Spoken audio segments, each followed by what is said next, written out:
The philosophical construction of self. The philosophy of self defines the essential qualities that make one person distinct from all others. There have been numerous approaches to defining these qualities. The self is the idea of unified being which is the source of consciousness. Philo comes from the Greek word meaning of love of, and the Latin word sophia, meaning wisdom, and then philosophy means love of wisdom. Pythagoreanism is the philosophy of the ancient Greek philosopher Pythagoras, which prescribed a highly structured way of life and is opposed to doctrine of metempsychosis, transmigration of the soul after death into a new body, human or animal. The sophists were itinerant professional teachers and intellectuals who frequented Athens and other Greek cities in the second half of the 5th century BCE. In return for a fee, the sophists offered young wealthy Greek men an educational in arete, and arete means virtue or excellence. The numerous elements that combine to form the human character of man: physical, intellectual, moral, social, political, and religious harmony within oneself, the arts, or the traveling scholar. Socrates was a moral philosopher. He was not interested in mathematics or science, but was concerned with the quality of his soul and that of others.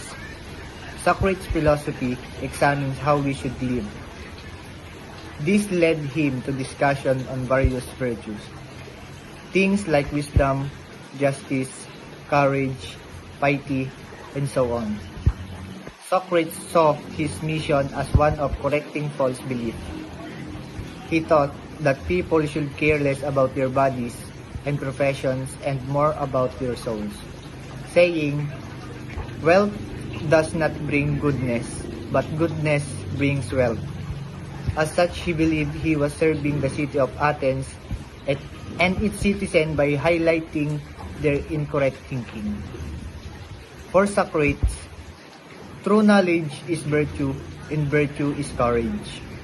The courage is virtue, and virtue is reason. And Socrates also called the first philosopher. Socrates have the two types of method. The first is ironic method. Ignorance can be a clever trick to get what you want. In certain situations, giving someone the impression that you are not a threat will lower their guards. And that's the time to strike. This type of irony is all about manipulation and an effective type of irony. Socratic irony occurs when you feign ignorance in order to get someone to admit something. In other words, playing dumb to catch someone in a lie or to confess to something they wouldn't otherwise concede. It is a verbal chess match that gives your opponent a false sense of security that lures them into a trap. And here's the example. And the last method is meiotic method. Meiotic comes from meiotikos, the Greek word for of midwifery. In one of Plato's dialogue, Socrates applies meiotikos to his method of bringing forth new ideas by reasoning and dialogue. He taught the technique analogous to those a midwife uses in delivering a baby. Socrates' mother was a midwife. A teacher who uses meiotic method can be taught of an intellectual midwife who assists students in bringing forth ideas and conceptions previously latent in their mind. Dialectic is a term used in philosophy, and that fact that is closely connected to the ideas of Socrates and Plato is completely logical, even from an etymological point of view. Plato's famous dialogue frequently presented Socrates playing a leading role. A dialogue comes from the Greek roots dia, through or across, and log, discourse or talk. Dialect and dialectic comes from dialectos or conversation or dialect. And ultimately, back to the Greek word dialegestia, meaning to converse. Dialectic, also known as the dialectic method, is a discourse between two or more people holding different points of view about a subject, but wishing to establish the truth through reasoned argumentation. Dialectic resembles debate, but the concept excludes subjective elements such as emotion, appeal, and the modern pejorative sense of rhetoric. And here's the example. Plato, the ideal perfect man. According to the theory of idealism, Plato expanded his view that man in his present early existence is just an imperfect copy of his real original self, the perfect man in the areas of ideas. By knowing and continuously recalling his formal self and his perfection, and by constant recollection and imitation of his ideal example of the practice of virtue. Man in his original state was pure soul which is not tied to the body. A soul exists apart from the body. Plato, reason, intellect, and will, passion, drives and emotion, appetite, sensual part, man as pure social being in a world of ideas, was driven by his appetite downward and incarnated and imprisoned to the body. A soul is imprisoned in a body or soma. Soul in essence of man, what makes a man a man. Kant's human rationality. According to Immanuel Kant, man can create for himself the good and the rational being. He attests that moral obligation is universal and excuses no one. It is the supreme and fundamental law of human nature that moral obligation is called duty. Kant further believed that moral law is rooted in human rationality. Kant insists that the moral law requires that people rewarded and commensurate to their virtues. Since the man is endowed with dignity, mortality must be the basic respect for human dignity. Auto is a Greek word for self, while nomos Greek word for law. This means autonomous is self-rule, morality which to Kant's proceed of the autonomy of the will implies self-regulation. This shows the person performs the moral oath in relation to the inner law of the will, that all good comes from the moral oath which according to Kant this is not description of the good, but the authoritative principle that dictate human action. Confucius taught, the great Chinese philosopher, that the family is the basis of ideal government and that there should be a strong solidarity among the family members. Children should respect their parents and other elders. Man must have virtue of kindness, uprightness, decorum, or decency, wisdom, and faithfulness, and most of all, the golden rule.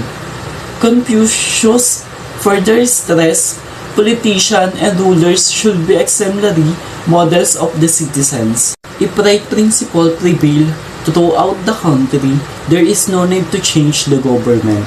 Leaders should live exemplary lives and be guided by moral principles.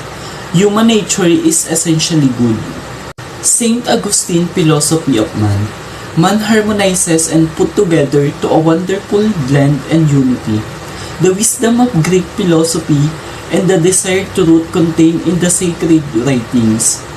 It has in common with the eudaimonic in character that it makes happiness the end all and by all of human life. A virtuous life is a dynamism of the will and which is the dynamism of love, a constant following of and turning toward love. Descartes' thinking think. Descartes provides a classic example of an individual, substantial conception of the self who proposed that a person's existence depended on how he perceived himself.